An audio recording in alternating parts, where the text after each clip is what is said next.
Hi there. Welcome to another presentation of the Globe Sound Healing Conference. Now we have Susan Sophia James.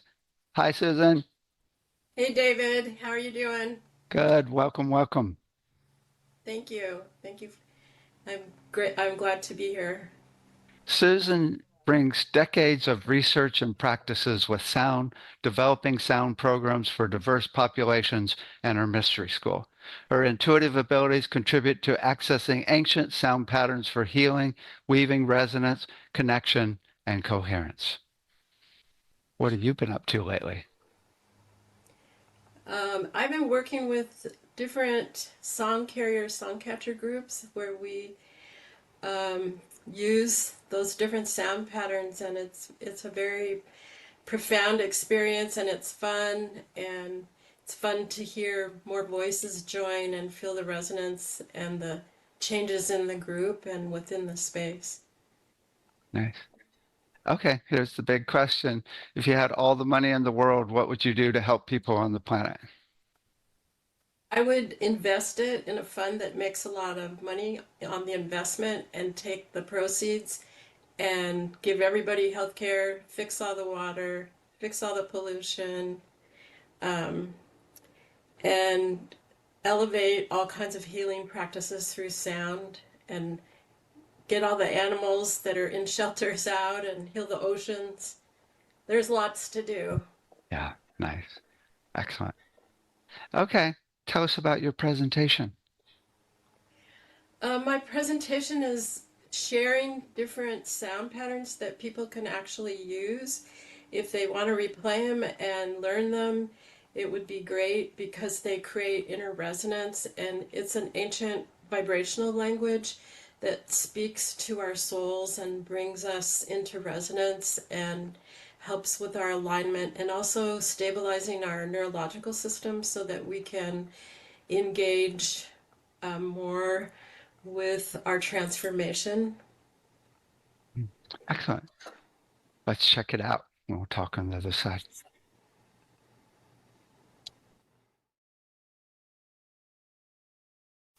The harmonic sound keys: sound as remembrance, resonance as evolution. Welcome to this presentation on the resonance of sound as a new and ancient technology for shifting the paradigm within our communities. Let's begin with a chant, part of an ancient method streaming into our planet at this time. You're invited to listen with your eyes open or closed, and often when our eyes are closed, we can feel the sound more directly, where it vibrates in our bodies, emotions, and thoughts, or even in the subtle etheric awareness and also around our body, the space around us. Breathe and relax and notice how you experience the sounds and their patterns. You're invited to join in, intonating or humming along, and after the chant is over, remain in the silence. The silence is a rich place where we integrate the time when the experience settles into your being, and take a deep breath afterwards and notice.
Feel the sound around you. This ancient chant arises from the Creator Being's resonance offered for empowerment, receptivity, and healing as humanity moves through great change, and it's offered as sacred alignment and activation. When we listen with and beyond our ears and notice the resonance within, we notice how sacred sounds, through their patterns, tones, frequencies, rhythm, and pauses, engage coherence and initiate activation, which sometimes at first can seem subtle, and our awareness of that builds into our being, sometimes over time. This is the foundation of the harmonic sound keys, a system born of years of exploration. And here I'll cover how these specific sounds affect us, their origins, purpose, and ways to use them for personal activation, restoration, empowerment, and acceleration that also deepen over time and create epigenetic changes.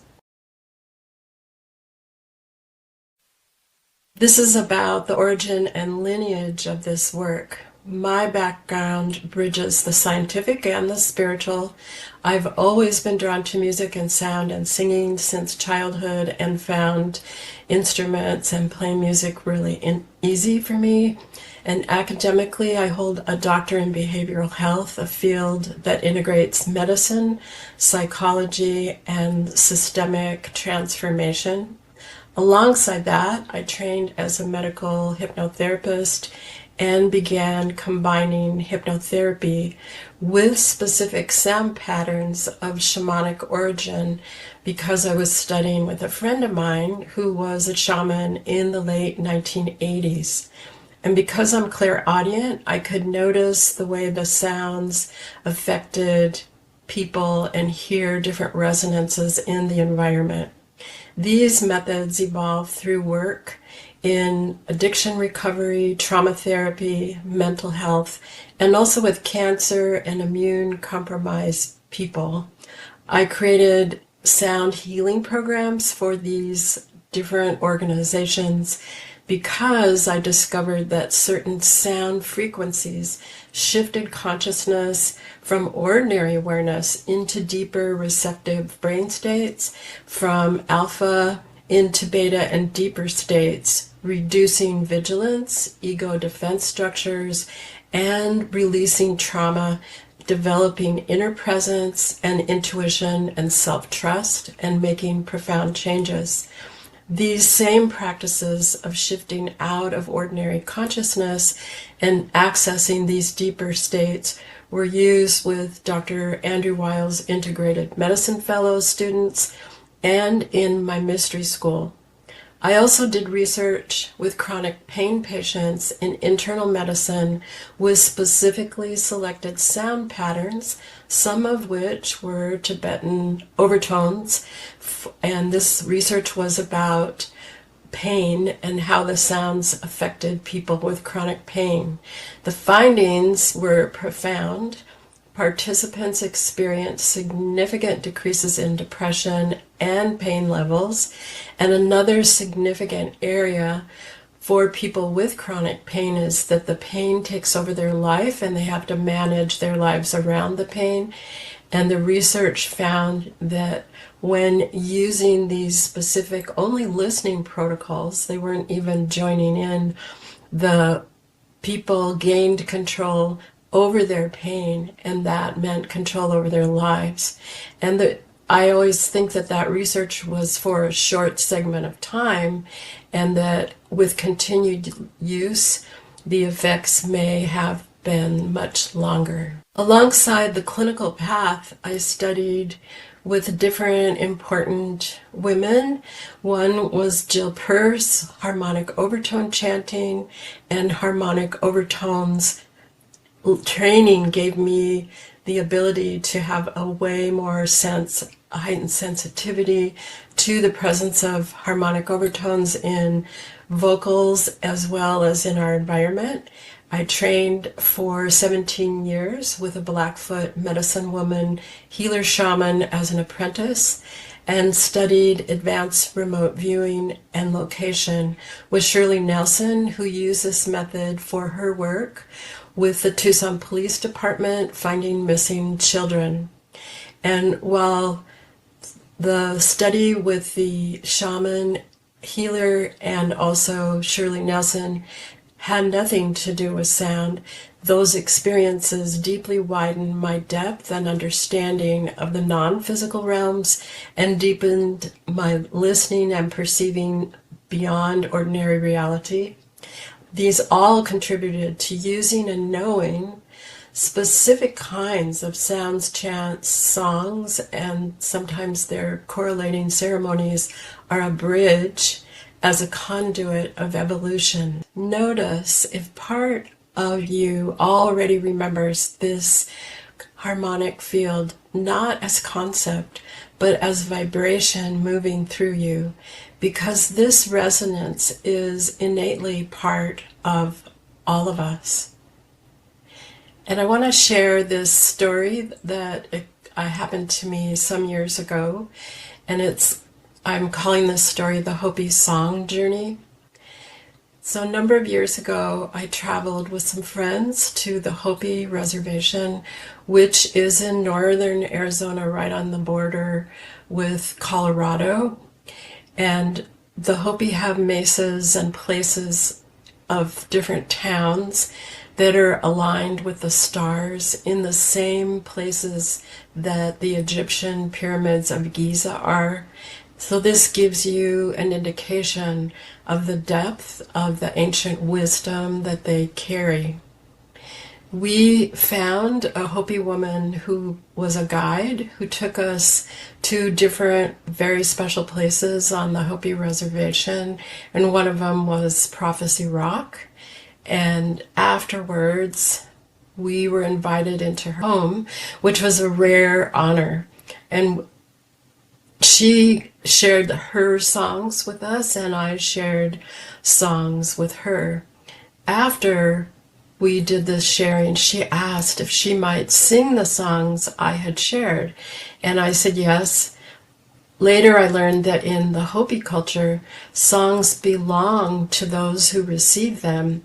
Asking permission to sing them is an act of respect and sacred reciprocity.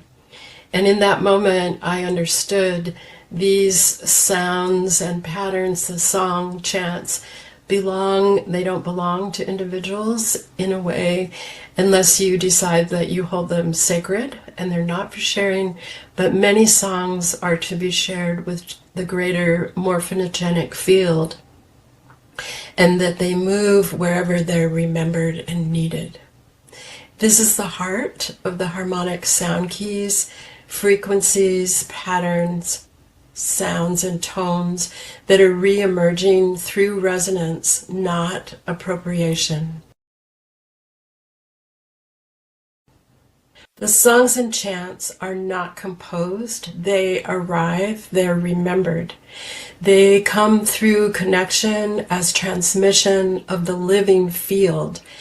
I belong to 3 different circles of song carriers and song catchers where sacred chants serve transformation, holding grief, connection within and with the group, and also greater field, initiation, healing, resolution, passages, activations, connections, openings, resilience, and more.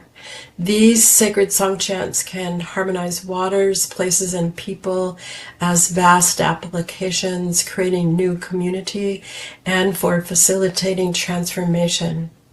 Here's a simple practice that gives you a method of quick attunement that you can do 3 times a day.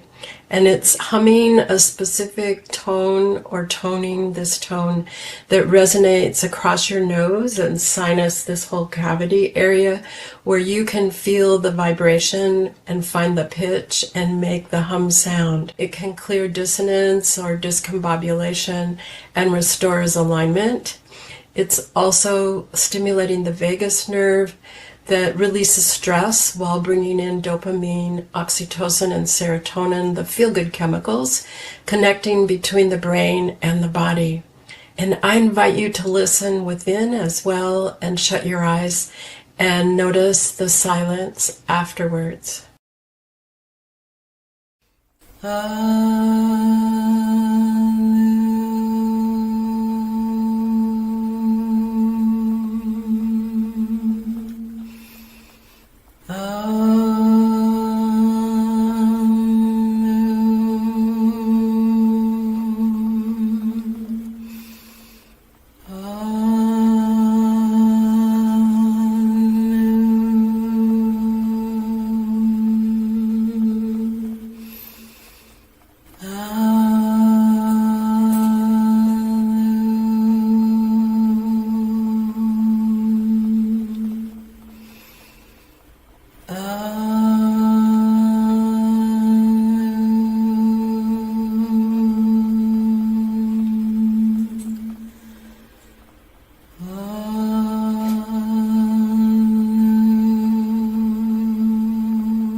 Notice the pause. That's the echo of origin, still vibrating in you.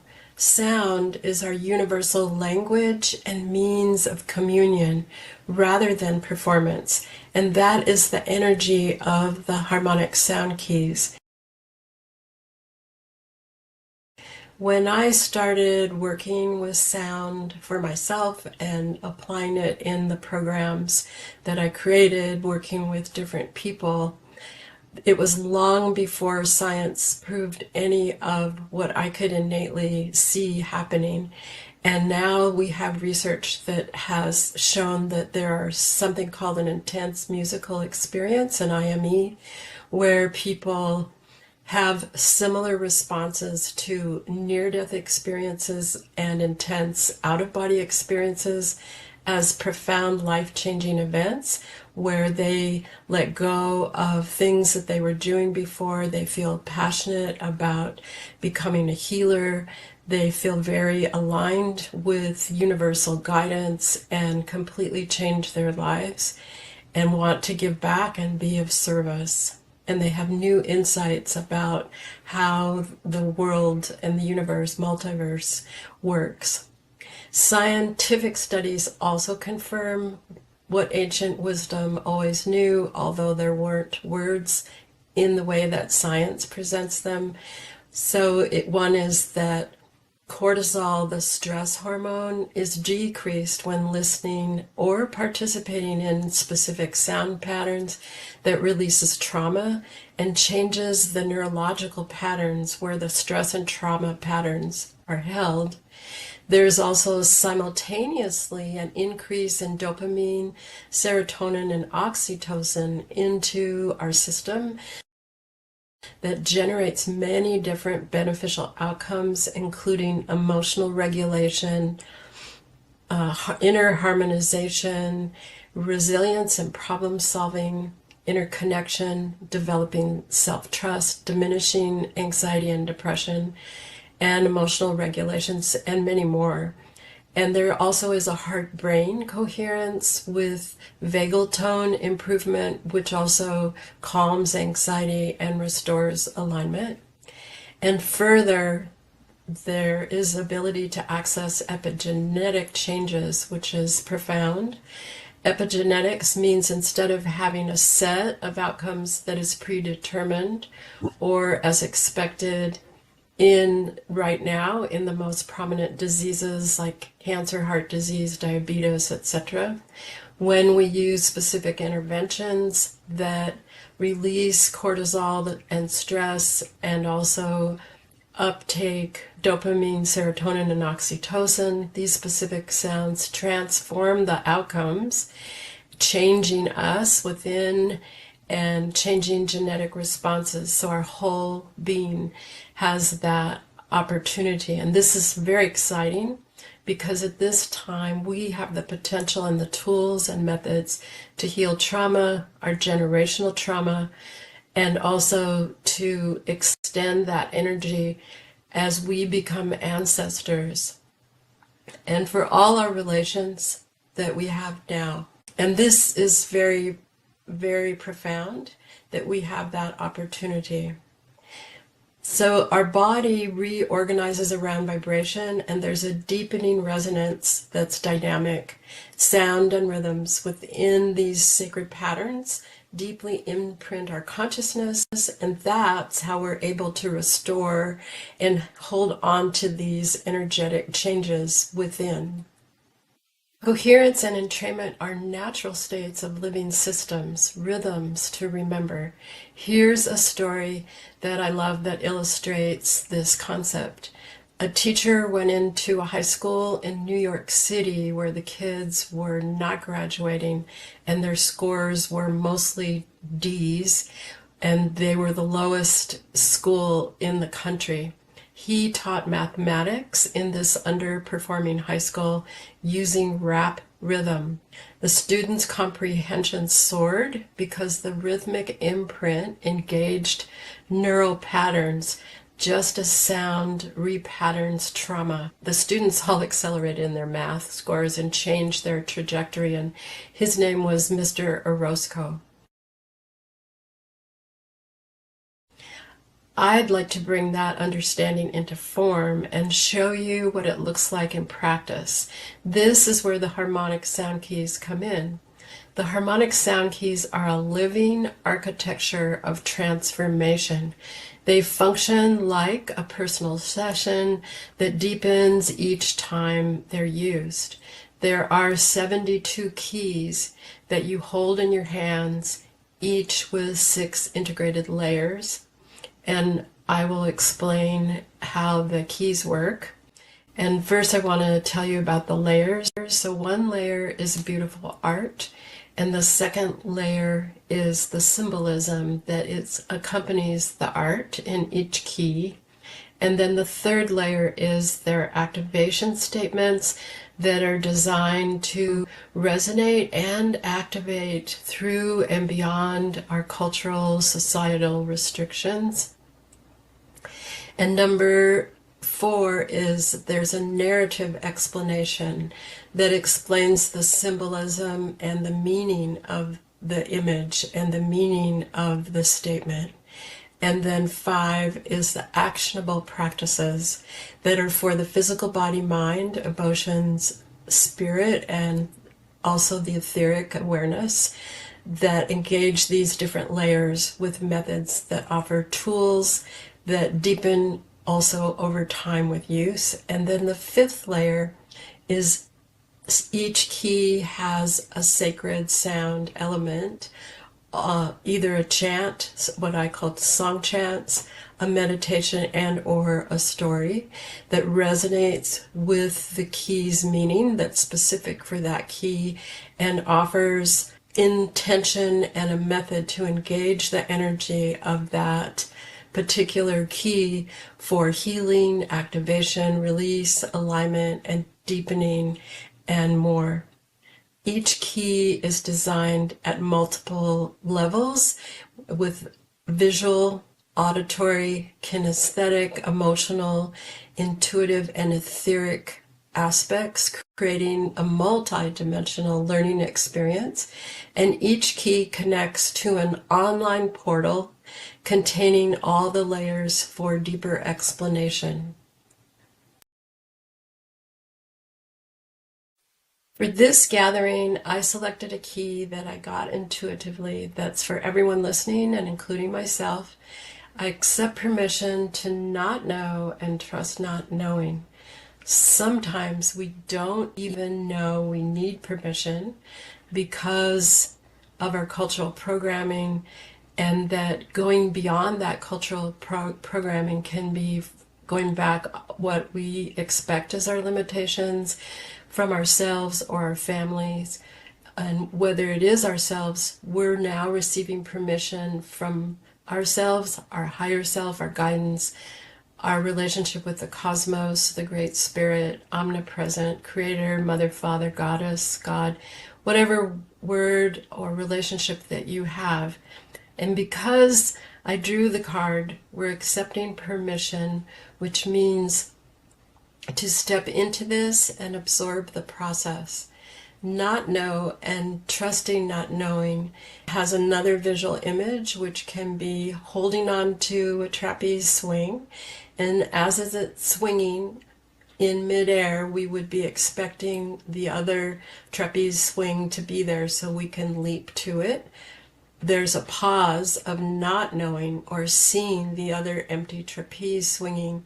And so that pause is the not knowing and trusting. The swing will be there, you'll be able to grab it, and you'll be taken to the next direction. You're being called to let go of control of the direction of where you think you want to go, and simultaneously continuing the work and practices that strengthen your journey, not knowing how things will unfold. While many of us have a plan or a move, we're moving in a certain direction, life shifts our path. Knowing we can trust not knowing elevates our awareness that it is unfolding. And also it's a practice of attunement with how our intuition is guiding us and what brings us enjoyment. We can also do the work to release our blind sides, develop our higher selves, develop our intuition more, hold compassion, forgiveness, and gratitude, while expanding into our ability to hold this larger space through specific resonance sound practices. And here are the action steps. Practice noticing how you can hold the space of not knowing during a conversation instead of interrupting, but waiting until the end, and holding peace during meditation, during a relationship, and even with an intention.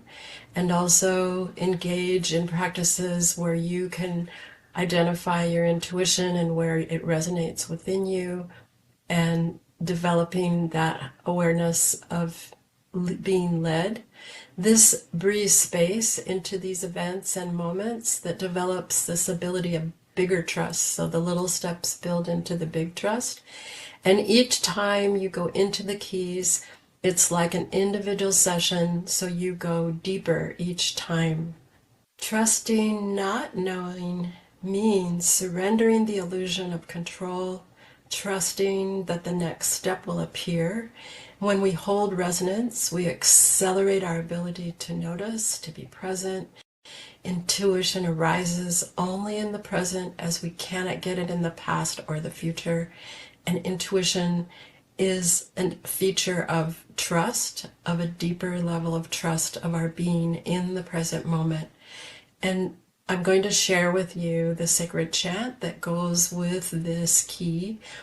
And before the chant, allow yourself to hear it. Allow yourself to feel it in your body, your emotions, wherever it resonates, and also anywhere else. And I invite you to shut your eyes if that feels comfortable, and consider humming or singing along, not to worry about getting the consonants correctly. Afterwards, notice the energy of silence. Take in a deep breath afterwards and notice. Shina liha liha liha liha lo lo. Shina liha liha liha liha liha liha. Shina liha liha liha. Shina liha liha. Shina liha liha liha.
Each harmonic sound key engages this architecture as multi-dimensional components, and it's a resonance to experience and feel at a deep level and all the different layers.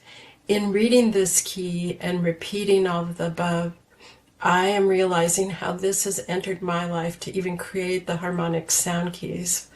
So over a year ago, I was working with a coach mentor, and I realized all the programs that I had been working on for quite a while were vacant of energy and only frustrating.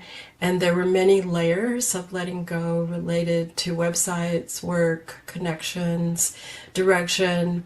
And after I did that, even though it felt good to do it, I felt this huge space of, whoa, now what's filling in that space? And the keys originated in the 2000s. During that time, I was working with people with addictions, trauma, and mental health diagnosis, and also the immune compromised illness and my mystery school. And I observed over years how different populations had the same responses because I had developed these statements. And I noticed that the same words and the same statements that were limiting and also engaging growth and restoration and acceleration and evolution were the same for everyone.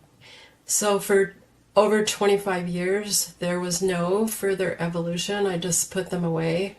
And in that space of releasing that old program a year ago, I decided to create the art for the words of those different statements. And still, I had no inkling of combining the sacred song chants, which came as another evolution with their respective web portal, where they're used as tools for activating resonance and all the multi-dimension elements. The harmonic sound keys serve both for individuals and facilitators.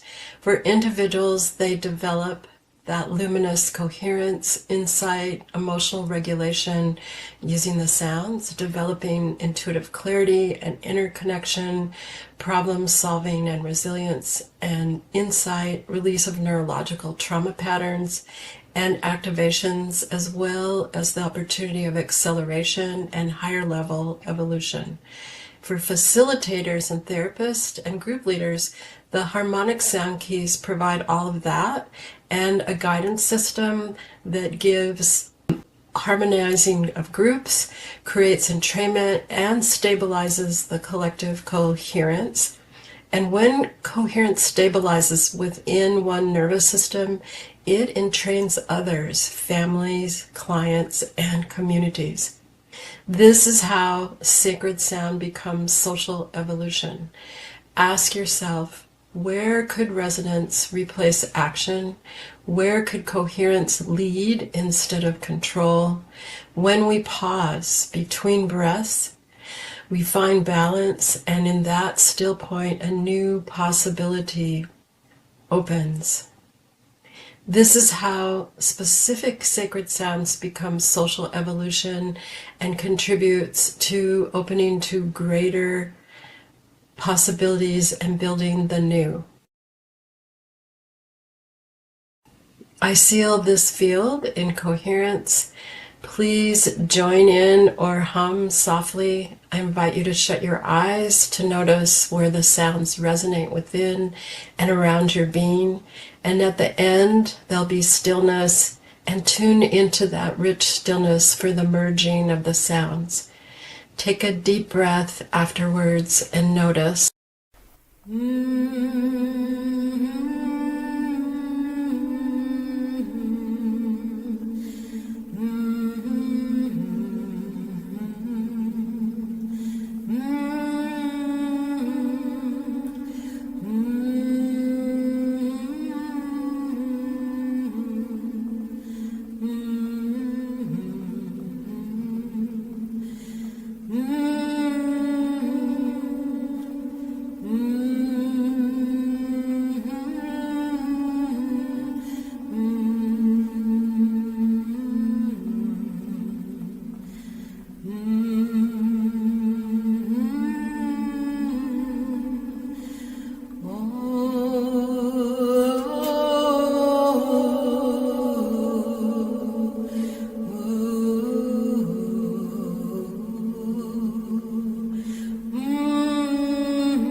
Hey, way, oh, anyone.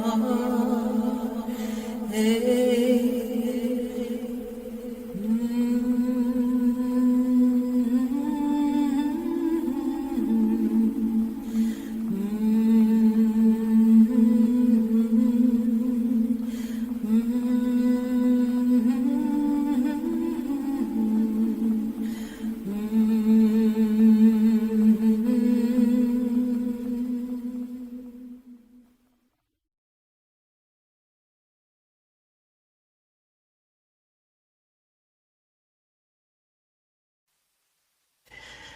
Sound, and particular sound, is our ancient remembering that activates our system.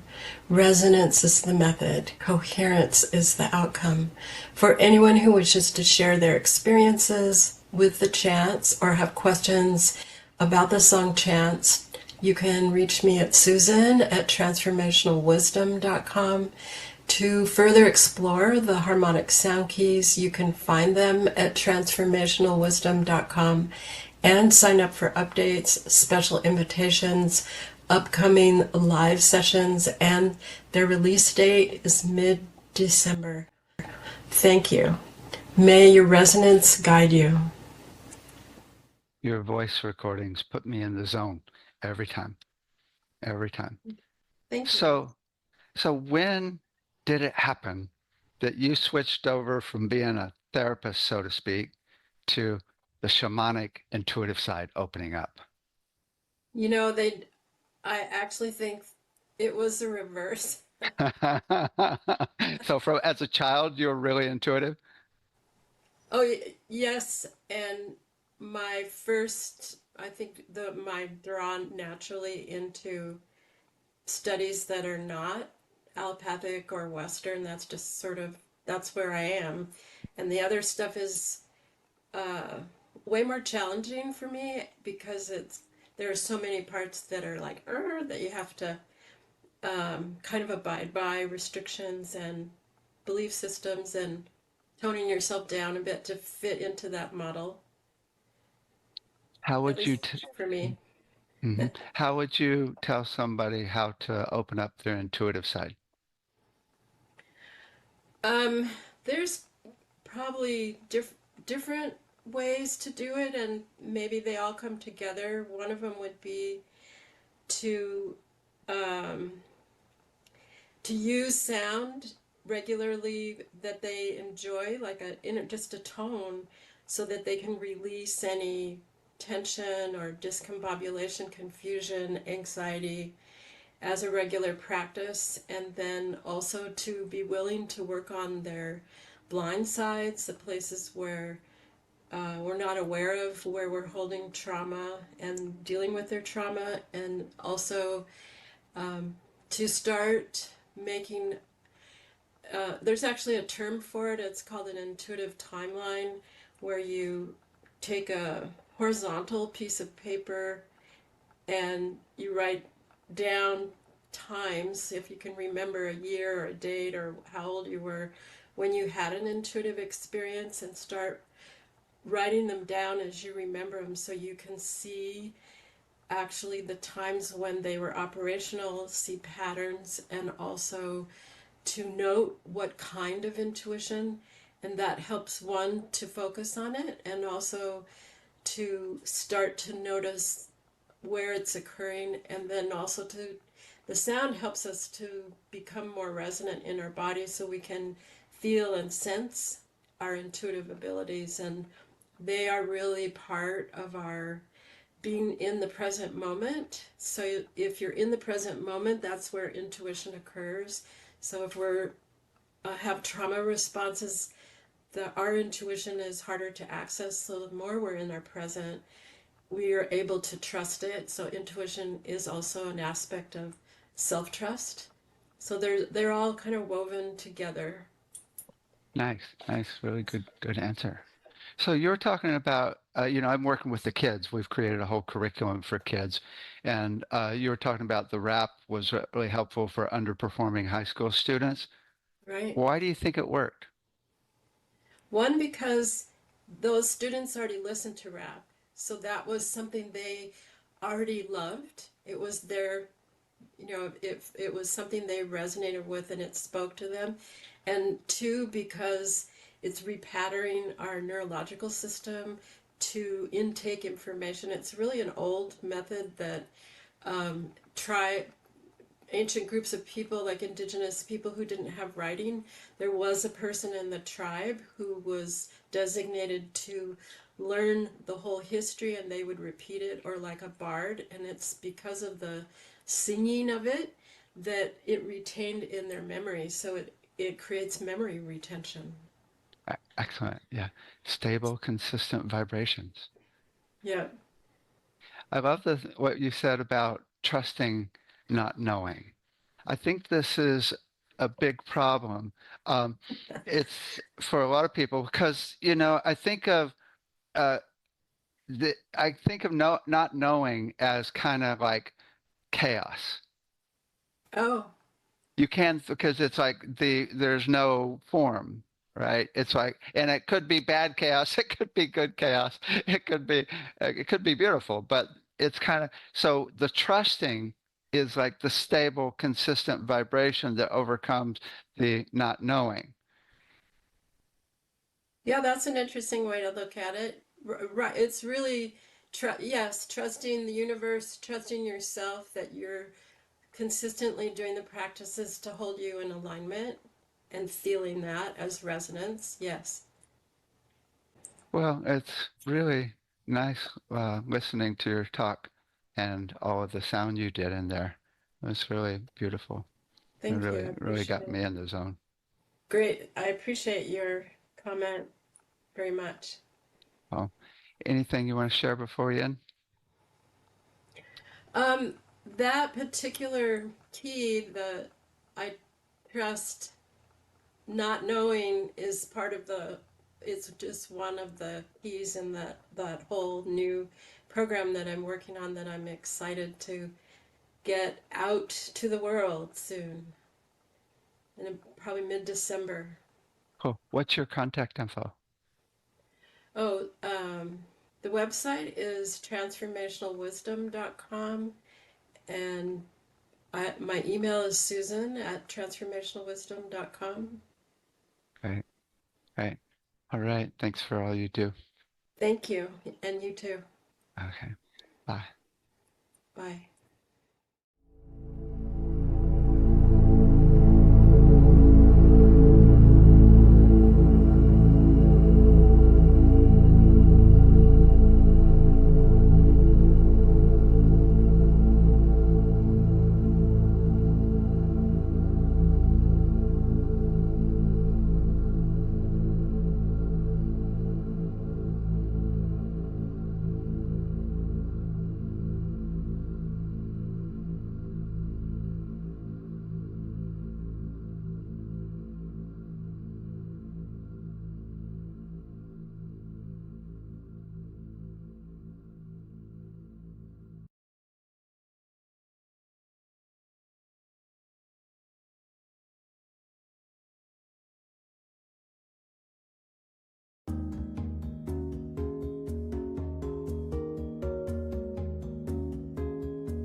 Hi there. Welcome to another presentation of the Globe Sound Healing Conference. Now we have Tom Kenyon. Hi, Tom.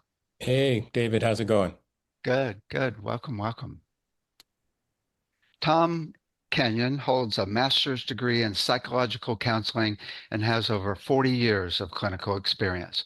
He founded Acoustic Brain Research in 1983 to scientifically document the effects of sound and music on brain processing and as a means of healing.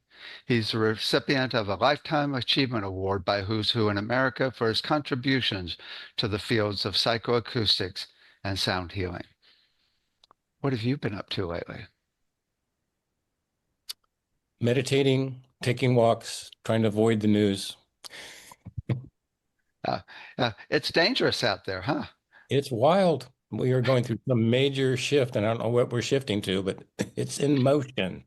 Yeah, yeah, it's not boring. Not No, it's boring. not boring. Yeah, cool.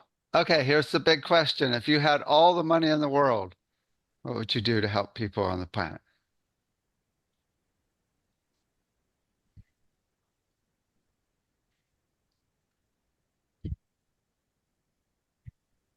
I have no idea.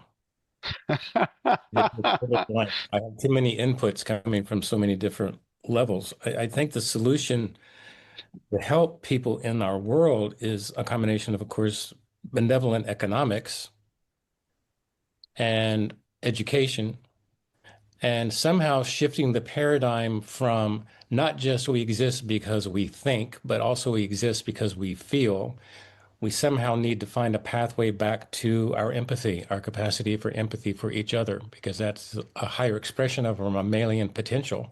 So whatever would facilitate those things, I think it's going to take a gestalt, many different inputs in order to shift something in a more positive direction.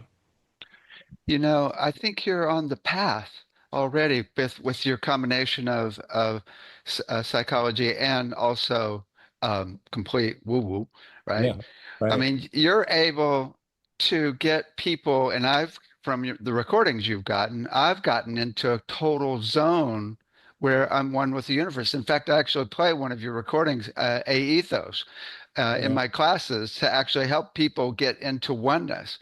Because yeah. when you're in oneness, empathy comes naturally. Yes, it does. Yes, absolutely. I want to actually measure do EEG maps on when people are in oneness and then Hmm. be able to train them with electrodes on different lobes so they Hmm. can get into what that map of the brain for oneness. That would be very interesting. Hmm, excellent. Okay, so tell us about your presentation. Well, what I wanted to convey was some scientific knowledge in layperson-friendly garb, so to speak.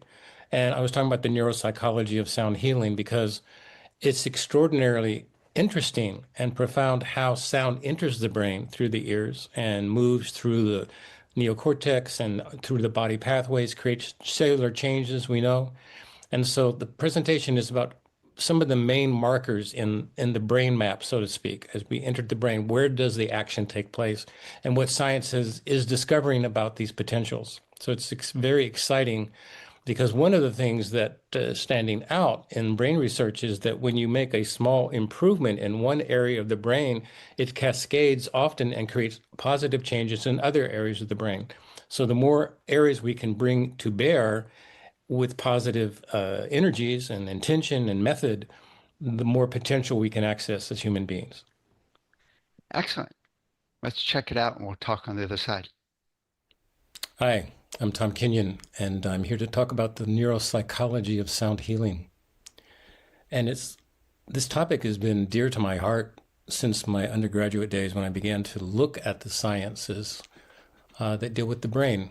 And it is a true fascination because it's so beautifully complex and has direct implications upon how we live our lives. But I do realize not everybody is as enamored of the brain sciences as I am. I remember many years ago, I was contacted by a CEO of a corporation to do some human resources development work for his teams. And I called and got his secretary, and she said, "So what's the name?" And I said, "Tom Kenyon." "And what company are you with?" I said, "Acoustic Brain Research." And she said, "Brain, do you mean the thing you think with?" And I said, "Yes." She went, "Ew." So I realized not everybody's into this, but I figure since you signed up for this, you are into the brain sciences to some extent. And what I would like to do is to share my enthusiasm and open up a doorway to be more effective as a sound healer or music therapist.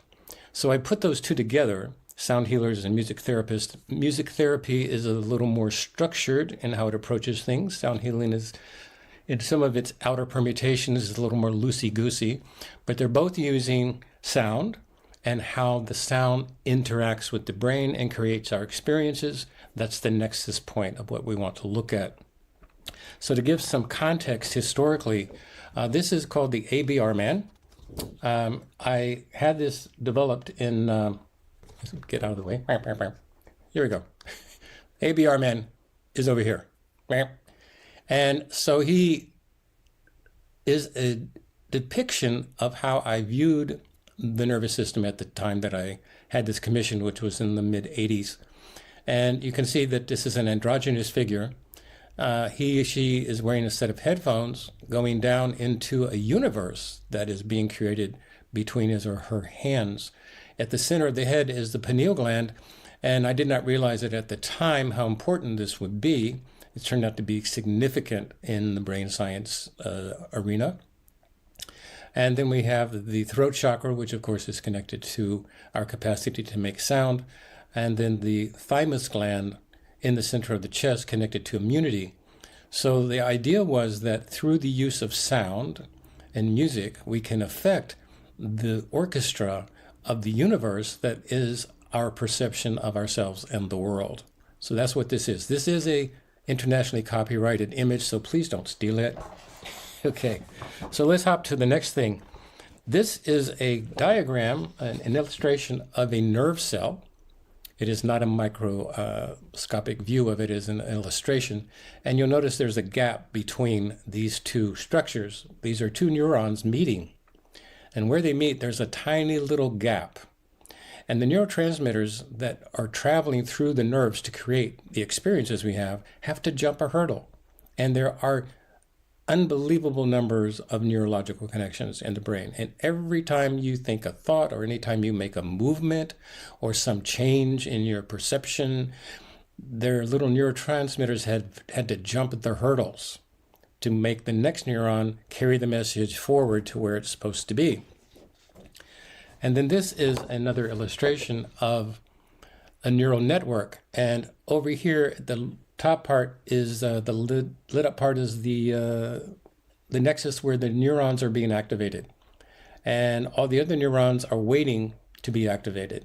So it is a vast network of energies and changes taking place constantly inside the brain, and that creates our experience of ourselves and the world.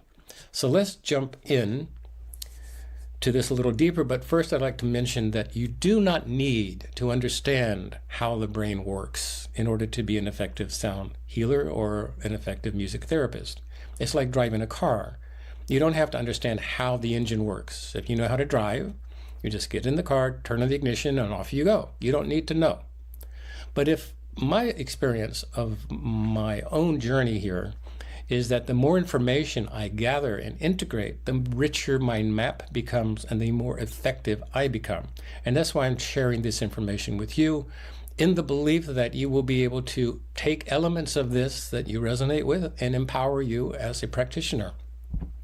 So let's look at the nuts and bolts of what's underneath the proverbial hood of the car, which we're calling the brain now. This is not a car, we're driving our brain. And this is the first entry point for sound, through the ears. We have two ears, and the sound comes through the ear and then passes into what's called the inner ear. And we have this little setup where you can see these little bones, and they move.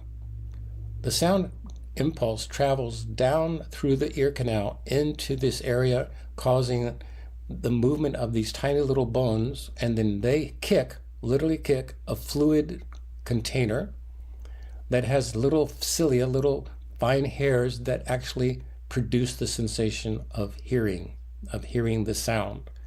So from an esoteric standpoint, we can say that the air element is what carried the sound.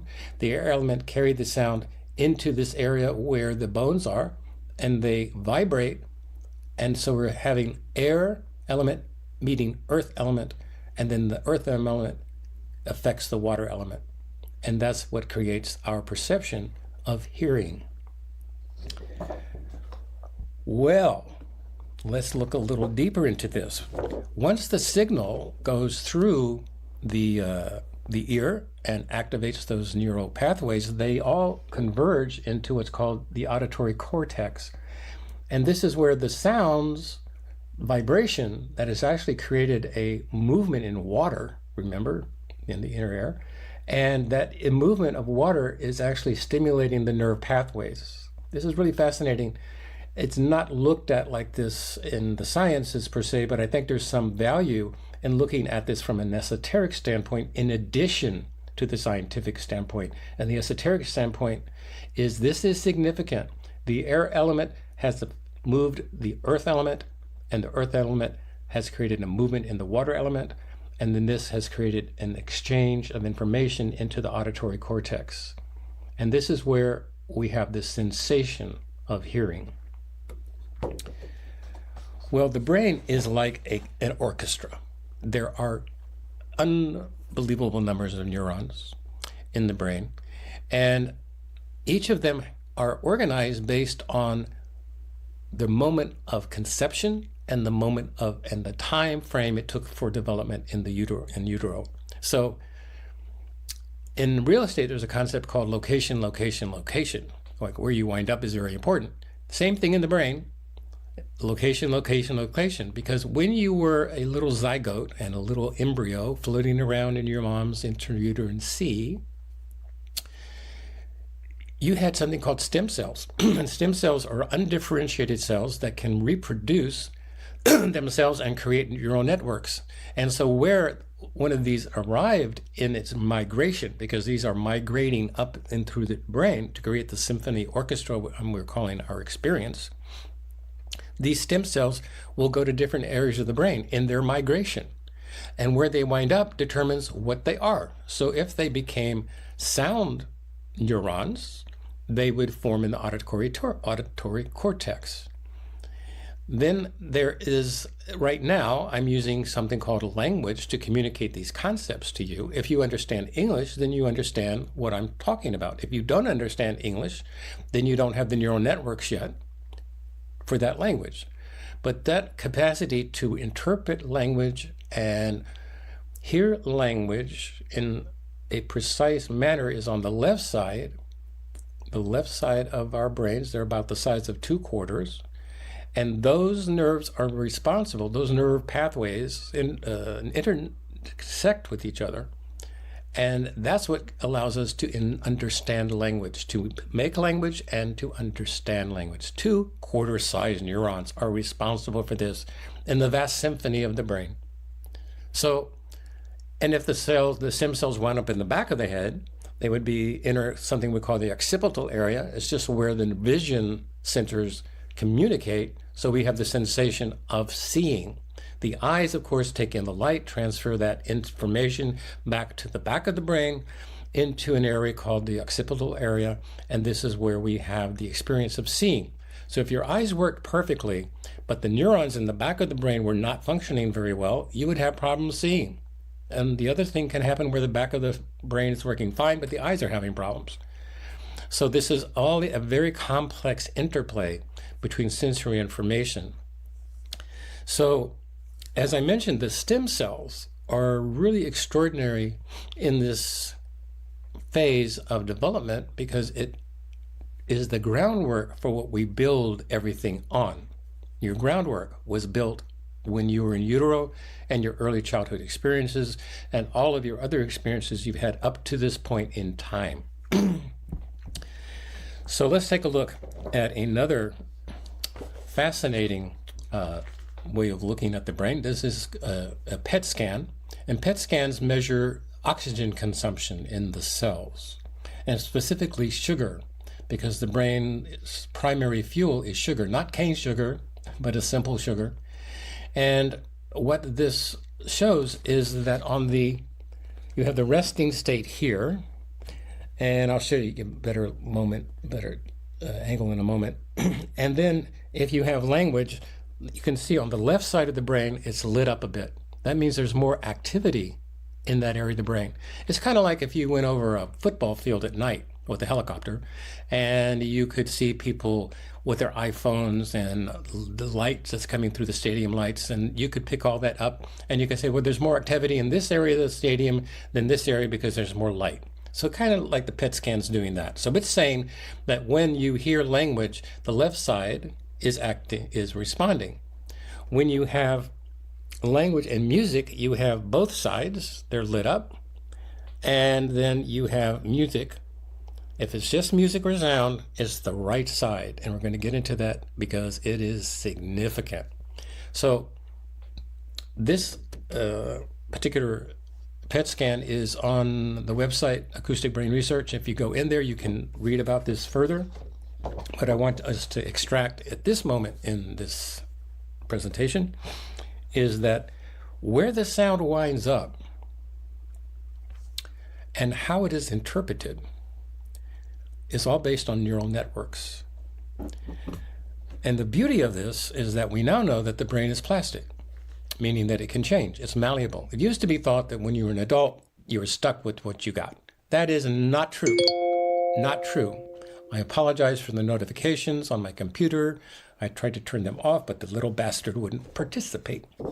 So let's take another look at the brain that's really significant for you as a sound healer, music therapist, and it's called the three-partite brain. I don't know why this person who designed this particular illustration chose to use the three-parted brain, because the technical term is three-partite, meaning there are three parts. Now down here is a very significant thing. Can I find my finger over it? To the far left, where you see the left bottom saying the lizard brain. This is the brain stem, and this is responsible for reflexes and appetite and all types of things like that. But inside that little red area is something called the reticular activating system, the reticular activating system. And this is a very important system. And it's crucial to you as a sound healer because this is what you'll be using when you turn the physiology of the brain in such a way that it creates changes in perception. This is how you will be doing it as a sound healer or a music therapist, even if you don't know the term, even if you don't know anything about it. You're still using it. Like I said, you don't have to know how the brain works to engage it. This is a diagram of the reticular activating system. We use the term RAS because obviously it's a mouthful. And what the RAS does is to scan for changes in sensory information about the environment. Its main concern is survival. If something changes in the environment, the RAS will pick it up. If it is a significant change, the RAS will wake up the rest of the brain, because the brain is actually going in and out of dream states and associated with what's going on in the world around us, and then it drifts off into some type of fantasy thing, and then it goes into monitoring all types of physiological responses. So it's a constantly changing tapestry that the brain is creating. So what happens with the RAS is it's a primitive, early developed structure that scans for danger. That's what it goes back to. So if something changed in the environment, it would alert the brain and wake it up, stimulate more beta activity, which is a high rate of activity in the neurons that causes you to be alert. So if you were in a cave and a woolly mammoth started to come in, your RAS would, boom, warning, wake up.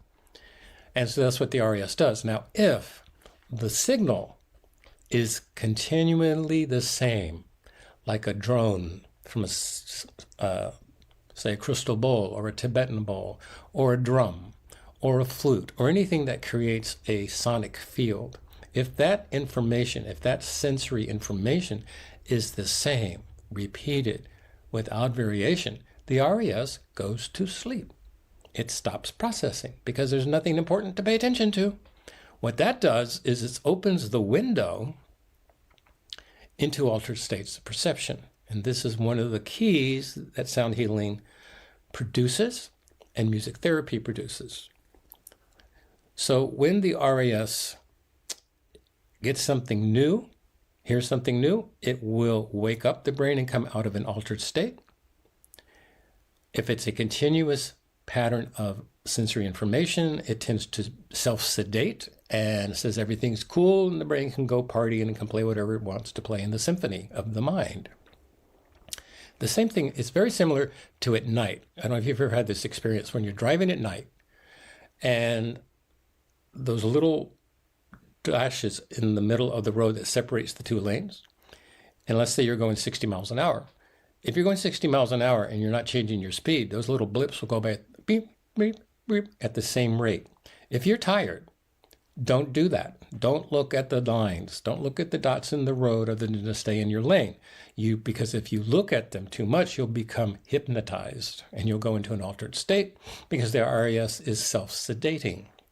Not a good thing when you're driving, but it's a good thing when you're doing sound healing and music therapy. I'm reaching down here for another card if you're wondering what I'm doing. So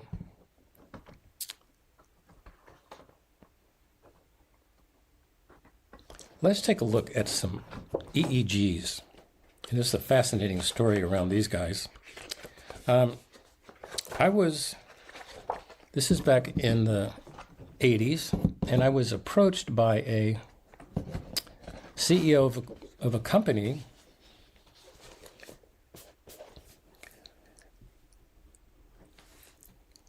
and then I was approached by a researcher in the Midwest at a university who looked at physiology of the brain. That's what his focus was. And he was doing a lecture on the effects of music on the brain, and he made the statement that music could affect an increase of alpha activity, but it could not produce an increase in theta activity. So a little background. In the early 80s, the work of the Lozanov Institute in Bulgaria was proliferating through the scientific circles. And what was significant in this research was that it was the first time that it was quantifiably determined that music could affect and change in brain state.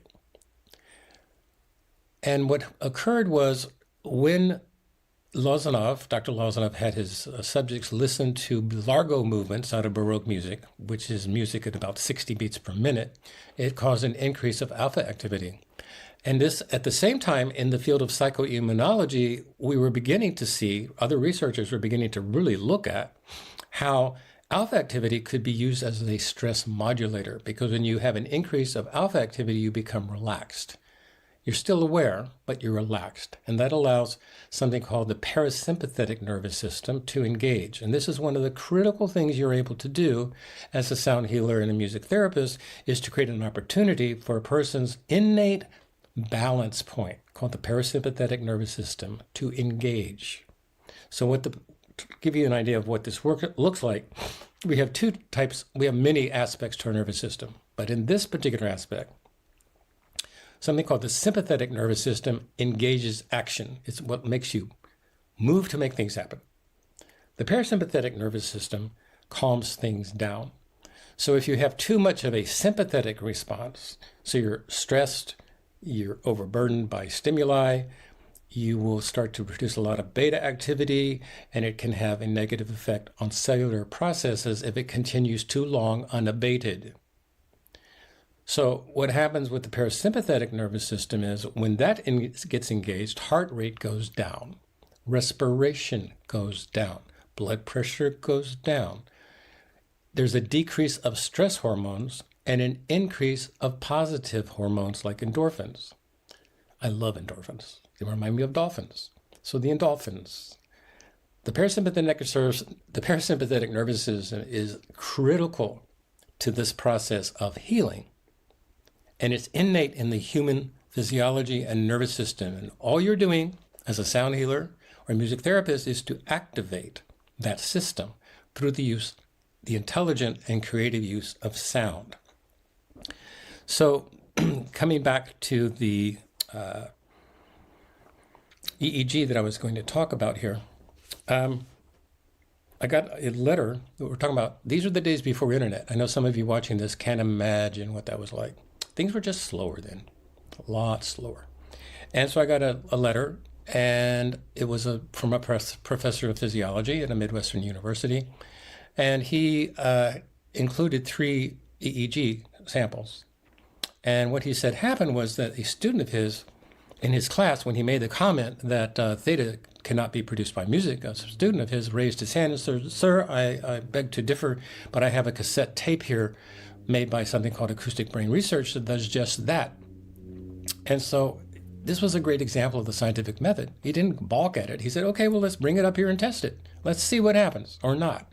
So he brought a different student up who was not conditioned to that belief that sound could create a theta response, a naive subject, we call it. Hooked him up, ran the music, and by God, there was an increase of theta activity. And he said, this is not possible. This is not, there's something wrong with the equipment. So he looked at it and calibrated it. Everything seemed fine, same result.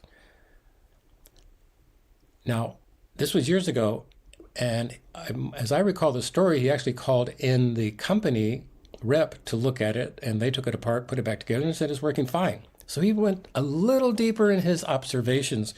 And so what you have here are 3 different PET scans that are measuring the electromagnetic charge that is taking place between neurons in the neocortex, the outer layer of the brain.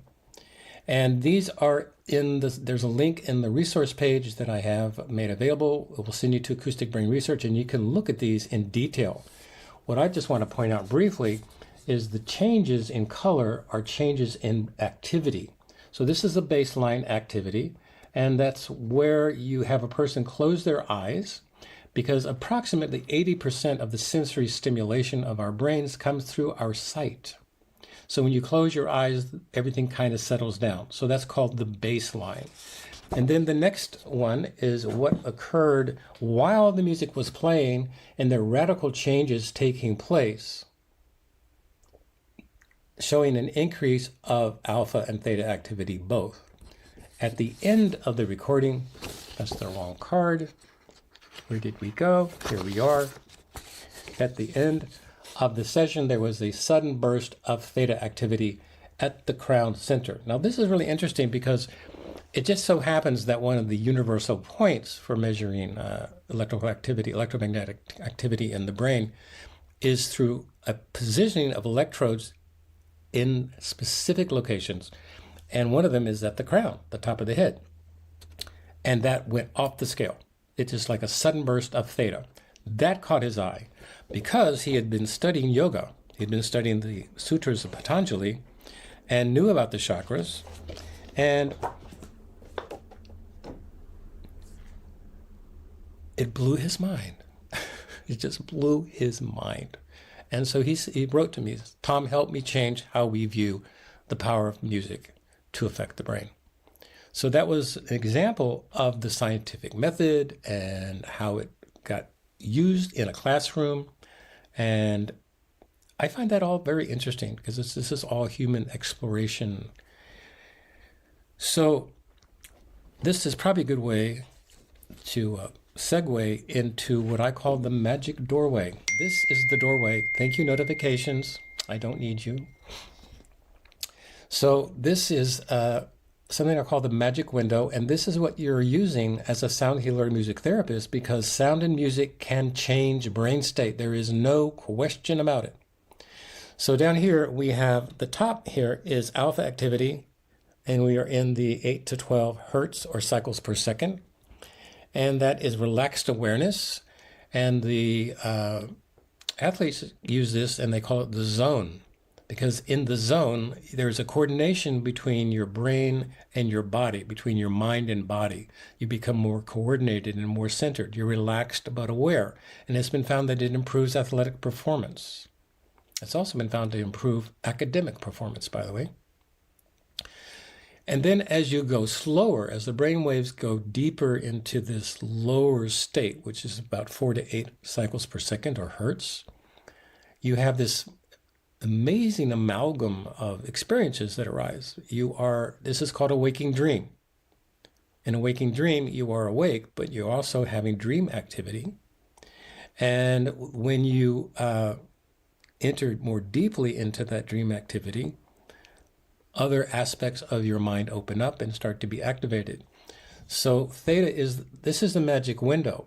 So when you are using sound, however you use it, that's creating a sound field that is going to affect the hearing and go into the auditory cortex and do all those things that we were talking about, you will enter this state of, it's a window, a doorway, into altered states of consciousness. And it is through the altered states of perception that healing takes place in sound healing and music therapy. It's the internal orchestration of the brain and mind has changed in such a way that there's an opportunity for healing to take place. And that's what I would really like you to appreciate about your position. If you're a sound healer and a music therapist and you're working with the method well, and you're doing it with intentionality and integrity, you are creating a sacred space for that person in which their own internal mechanisms of self-healing can be activated. You're not imposing anything. You're opening a window or a doorway that they can enter.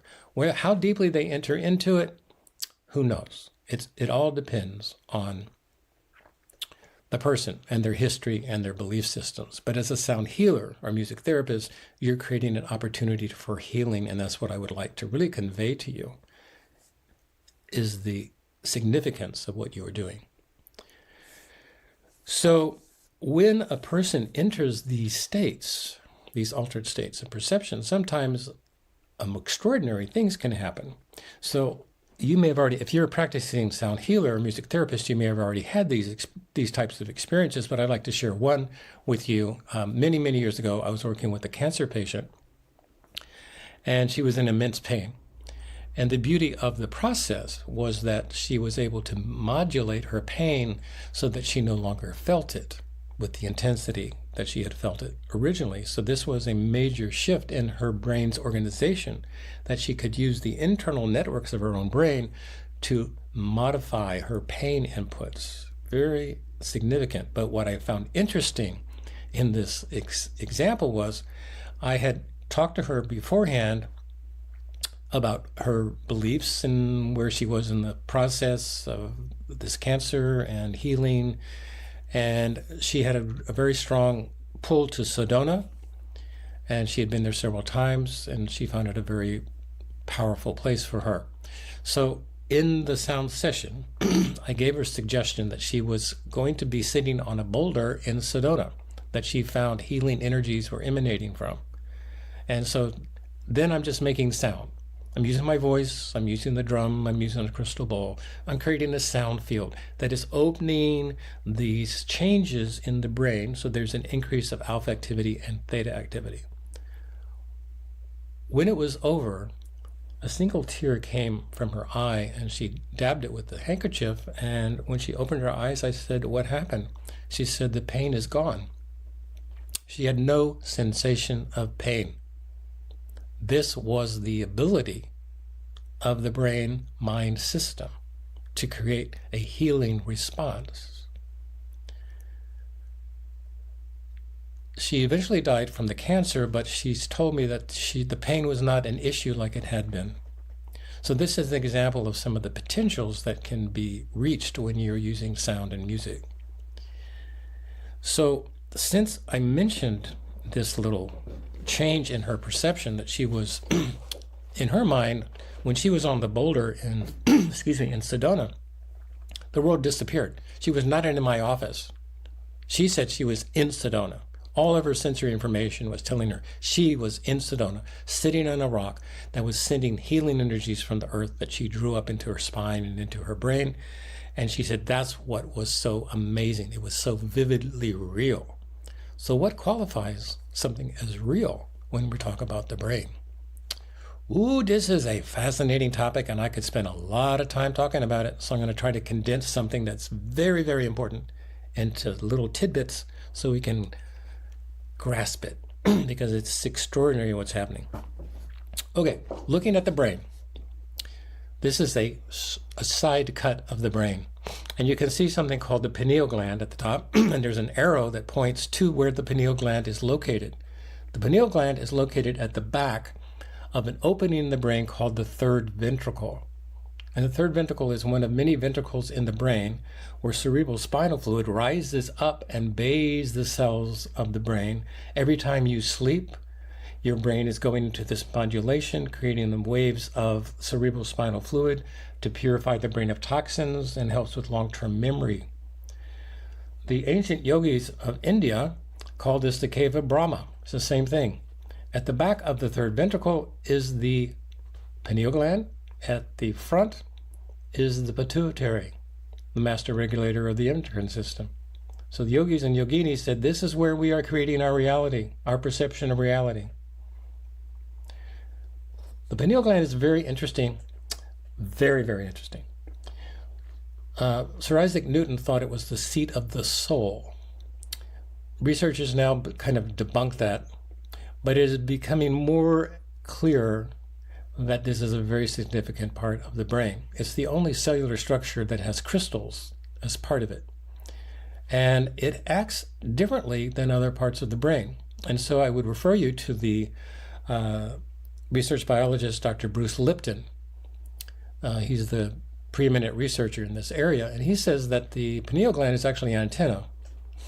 It's picking up frequencies from other realms of experience and energy, and then transmuted it into something, the language that the brain can interpret. So it is actually an antenna, receiving station for information. There's a growing sense in some areas of neuropsychology and neurophysiology that the brain is actually multifaceted and has many ways of working. And when it hits into a certain mode, such as increased alpha activity and theta activity, the pineal gland can be activated under certain conditions. One of the things that the pineal gland produces is this fascinating little guy. This is a diagram of a molecule called DMT. It's a natural hallucinogen. It's what's in magic mushrooms. And the brain produces its own. The pineal gland produces DMT under the right conditions, which can profoundly alter internal perception.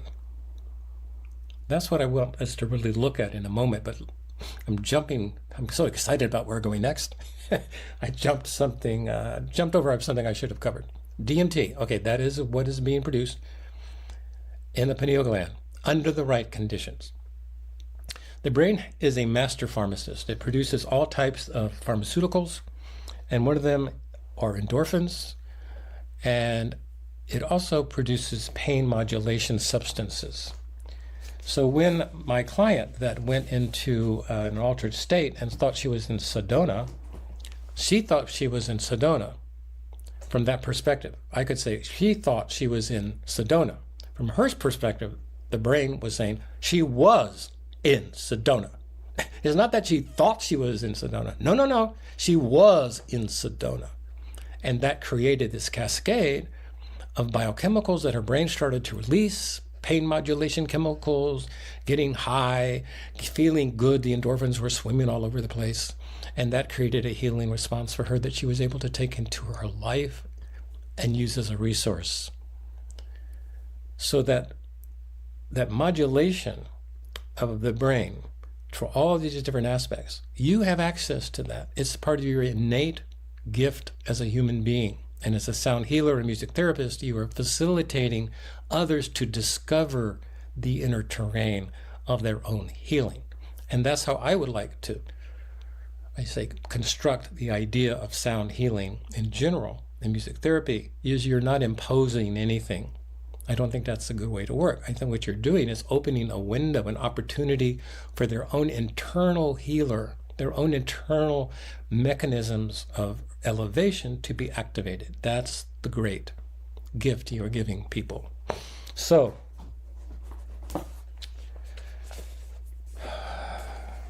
back to the ABR man, where we kind of started. So the ABR man, as I said, I envisioned this back in the mid-'80s, and as a sound healer, you are activating this sequence. The person is hearing the sound, and that's affecting the universe of perception. The universe of perception that's symbolized by them holding the universe in their hands is actually the brain's capacity to enter an experience and make it vividly real. This is one of the weird things, many weird things actually, about the brain and human consciousness. The brain cannot tell the difference between a real or imagined event if the imagined event is experienced as vividly real. I'll say it again. The brain cannot tell the difference between a real event, something that happened outside of you, versus something that happened inside of you in your imagination, if that imagination was so pervasive and all-encompassing that you thought you were in that reality. When that occurs, the brain interprets it as real and starts to make the appropriate physiological changes in the cells, the organs. The entire system is responding to this. So if you've created an internal experience that's gentle, healing, then the brain interprets it as a real event and will make those changes in real time. So it's really quite extraordinary what you are doing as a sound healer. So there are many places we could go here, but let's backtrack just a little bit. One of the things that I would like to share is a truly unusual story about sound healing. And it has to do with what's called a synchronicity. So a synchronicity is a term that was coined by Carl Jung. And it says that when a coincidence occurs, we say, oh, that was an interesting coincidence. But if there was something deeply moving in the psyche, it could create a coincidence as well. And then we would call that a synchronicity. And synchronicities are fascinating topics of their own. But I want to share one particular story from my times as a therapist and using sound and music. And I was at the time working at the Olympia Wellness Center in Washington. And my office was upstairs in a converted attic. And so I would see clients every day, Monday through Friday. And then at some point, the receptionist said, Tom, somebody keeps coming by and asking, is the man upstairs here? And this went on for weeks. And I would come down during breaks and she would say, the boy, it was a young boy, walked in the door and said, is the man upstairs here? And so one day he actually came over while I was ending a session and asked, is the man upstairs here? And she said, yes, he'll be down in a moment. So imagine how weird this was. So I'm walking down the stairs with my client that we just finished the session, and I see this young boy, and she says, the receptionist says, Tom, this is the person that was asking about the man upstairs.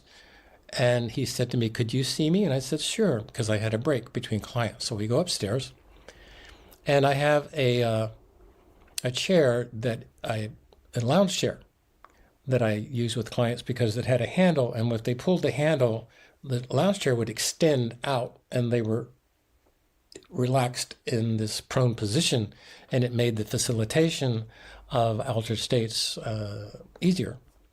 So he got in the chair, and the chair started to move up, and he moved forward and put his feet on the ground.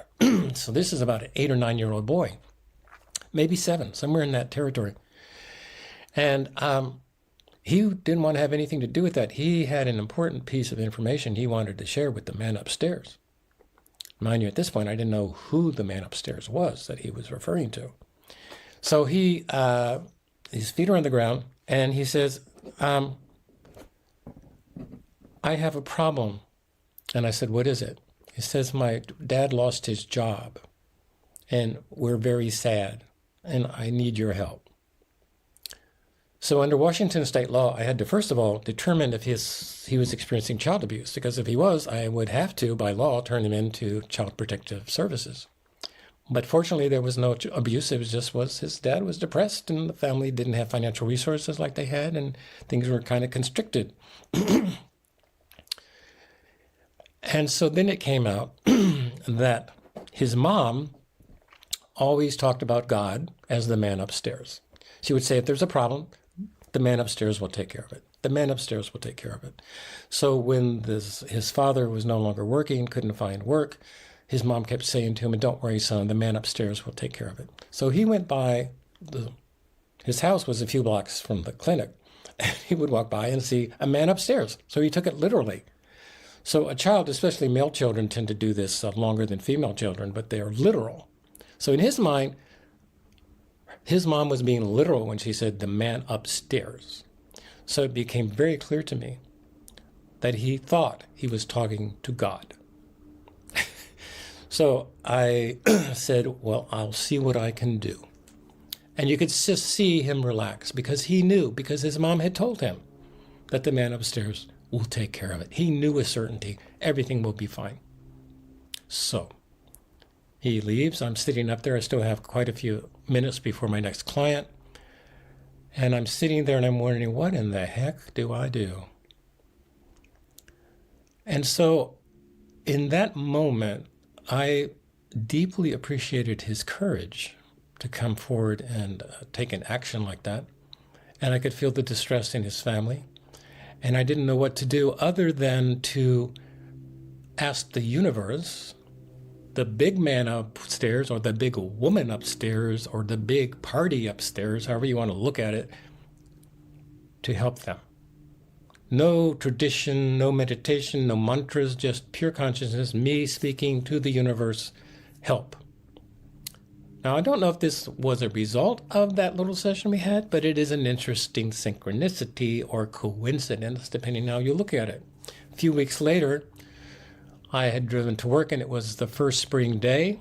The sun was out. For those of you in the Northwest, you know this is a time of immense celebration when the sun finally shows its face through the dark portal of winter. I'm walking. I can't find a parking space near the clinic. I don't know what's going on.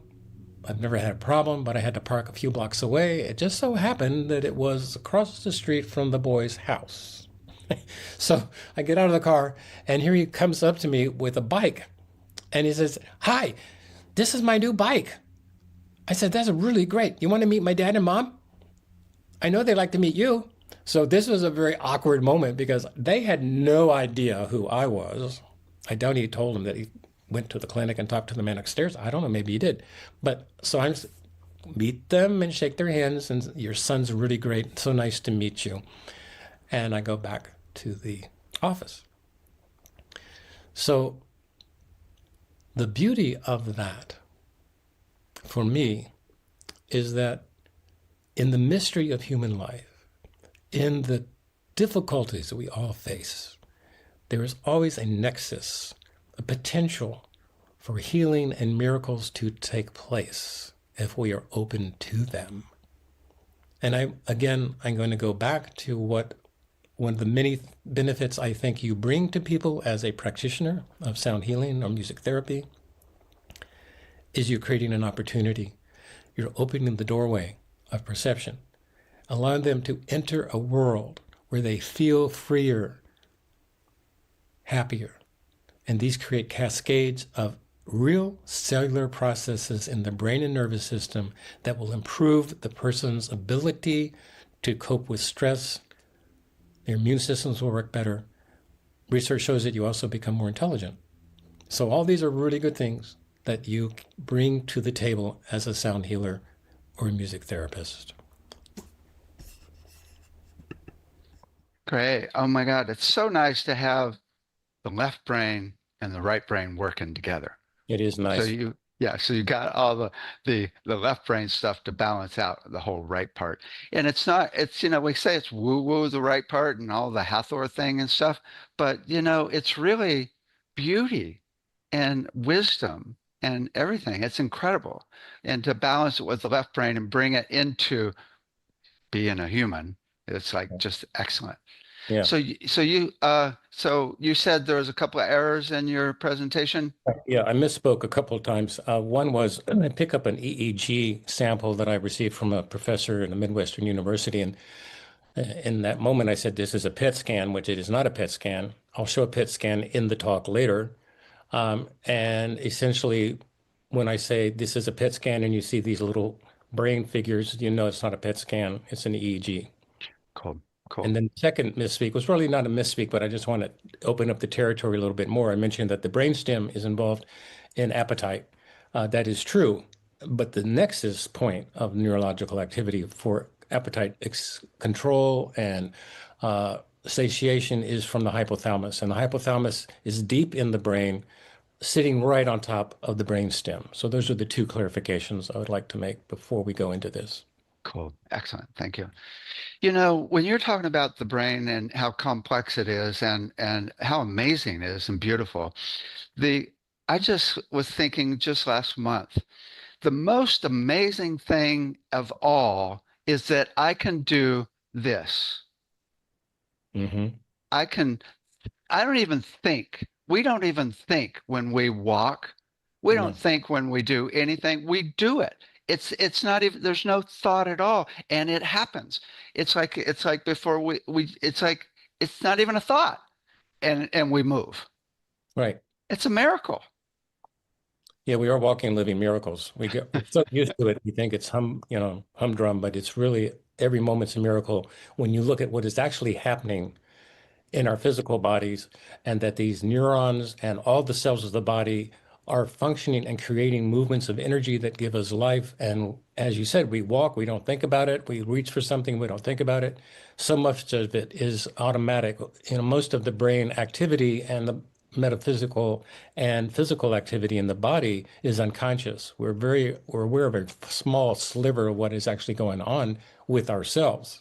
And one of the beauties, I think, for technologies like that, what's emerging in the brain sciences, interfacing with yoga, the knowledge of how the mind and consciousness works, we are finding a way to reach deeper inside and have more insight into that deeper strata of our existence. Nice, nice. Well, when you were talking about, we don't need to understand how the brain works. Right. You said it gives us a richer map, but there's another thing I think that's really important. When you believe in something, Hmm. it's way more effective. Oh, God. Not Yes. only the receiver, but also you as the healer, so to speak, right? So, yeah. So I think it's always good to understand even more. And then we get little tricks. Right.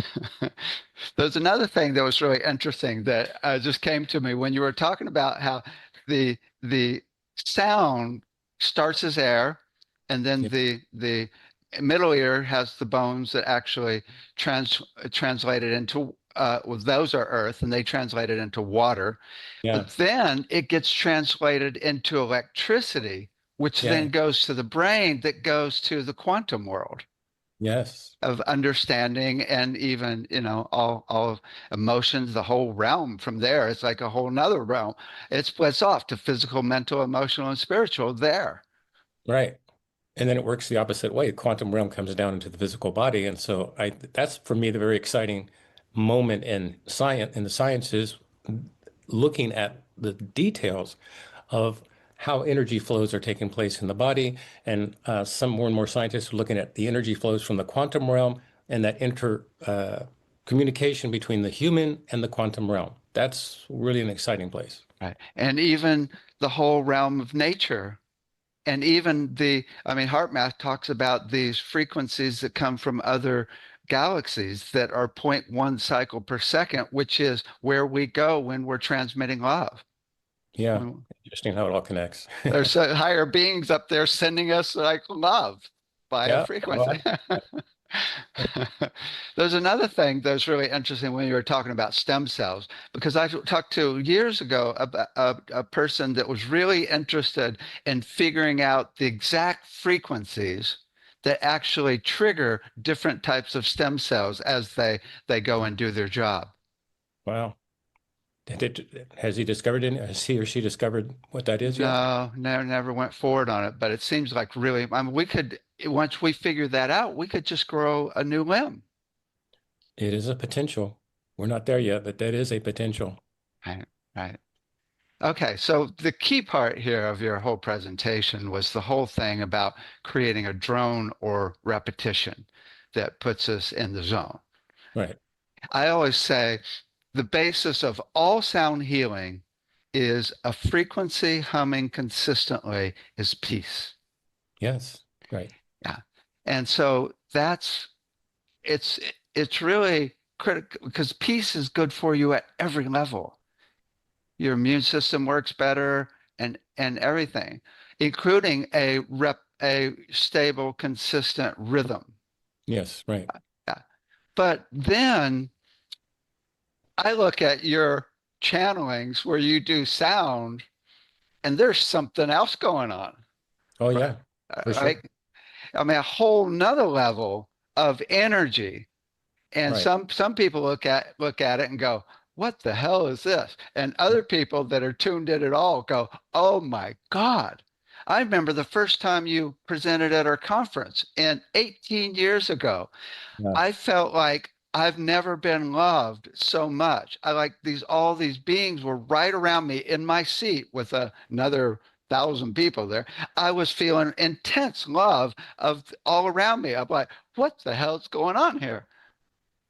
So there's this whole other level that which is really interesting because there's the musical parts and the parameters which you talk about in science, but to actually look at how this intention or these energies are actually affecting us.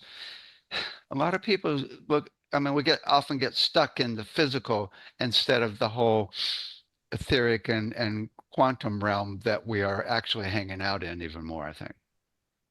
Yeah, well, since this talk is primarily for sound healers, music therapists, and those who are interested in this, so I could flesh this out a little bit for you. And when I do those really weird sounds, if you look what's happening, the base of it is a drone sound.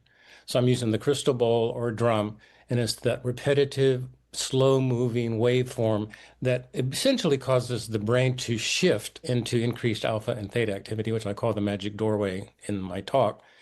And then I will sing on top of that. So the drone is getting the brain, the engine of the brain, so to speak, if we want to use that analogy, to move into a high performance zone. And then I'm bringing sound codes in from the quantum realm. This is my personal experience. Who knows? It's a vast mystery. But my experience is when I'm doing the drone, I feel the connection from the beings that are working through me, and the sounds come into me. I'm like a hollow reed. I don't affect the sound, but I watch what's going on. And so they'll send in these sounds, and the sounds along with, so the brain is hypnotized and open, and then come these sounds of love or pure light, essence, and the other areas of the consciousness just open up like a blossom. So it's the combination of the method, the technology of creating the proper drone to sedate the brain, or sedate is not the right word, but to increase alpha and theta activity. And then that becomes more open to these sound codes that are coming from the other realms of consciousness, whatever you want to call that. I love it. I love it. Nicely put. So you talk about pole bridging the brain. Mhm. What is that? Pole bridging is a method of connecting the two hemispheres. We have something called the corpus callosum that sits between the right and left hemispheres, has deep neurological connections to both sides. When we are using language, we're activating the left side of the brain, these two quarter sides. I talk about it in the presentation. When we have sound or music without language, the right side gets activated.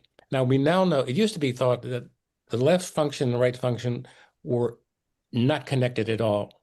But we now know that through more sophisticated studies that actually some of them tandem up. So the right hemisphere can take over some left hemispheric activity and vice versa. But generally speaking,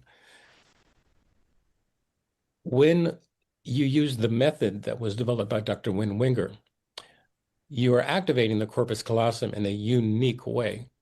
And it's basically done, you will have an experience and you imagine a tape recorder and you speak into the tape recorder saying what you are experiencing in detail. Because normally we have an experience, but our brain doesn't really get a hold of it And what language does is to facilitate us grasping that which is non-graspable. It's really interesting. So So, that's the left part looking at the right part. right. So when the left part of the brain is being activated while you're having an experience that is not linguistically based, like a meditation or an experience with light, an internal transformational event, when you express it out loud in language, you activate the left hemisphere to look, oh, what the heck is going over here on the right side? This is interesting. Let me try to put some words on it. And it's a skill set, and you develop more elegant language to describe that. And each level, you are able to access more of the global information through language. But it's interesting because the global information transcends language. The global information is non-linguistic. We're using language as a tool to let our brain access. And so it's really a beautiful, simple method. I will put on the notes that come with this talk, I will have links to Dr. Win Winger's work and explain about pole bridging a little bit, but since I didn't Cool. talk in the Because talk. you could easily just go into the left brain when you Mhm. talk about it, but as you work it more, you can actually stay in the right brain and actually talk about it without going out of the right brain. That is correct. That Yeah, is right. yeah, yeah. I always think of that as like, to be able to manifest things and use your will when in the zone. Because I can get in the zone, Right. but and a lot of people can, but very few people can actually work in the zone. Yes, that's true. Right, It's just right. a skill set. It can be learned by anybody. Just Yeah. takes attention and effort. Now, there's a technique I learned that the Hathors taught you, which, by the way, tell us who the Hathors are. And for people that don't know, I mean, it's like I always tell the story, oh, Tom was a psychotherapist, and then, these aliens came to him and said they wanted to write a book through him. And he said, "Where are you from?" They said, "Venus." He said, "Leave me alone. Leave me Yes. alone." And a year later, the publisher came and said, "We'll help publish your book." And Out of the blue. the aliens came to them, right? The That's Hathor, great. Isn't that right? wild? Yeah. Yeah, it's so cool, so funny. So the Hathors are a group of interdimensional beings, according to them, from another universe. So if you read a book by a wonderful engineer by Itzhak Bentov called Stalking the Wild Pendulum, it's a short little book. He was a disciple of Muktananda's, but he was a brilliant engineer. And he had an experience popping out of this universe into another universe and saw that they were laid out like eggs in a carton. So it's not just this is a big imaginary box stuff. So just toss it in the imaginary box if it doesn't make sense. But according to them, there are multiple universes. Ours is only one. And they were called to this universe by Sanat Kumara.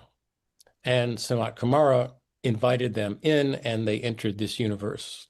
And Sanat Kumara is kind of the energy of the earth, the overseer of the earth in a way. Yeah, that's one way of looking at it. In my conversations with Sanat Kumara, he says, actually, I'm a starship commander.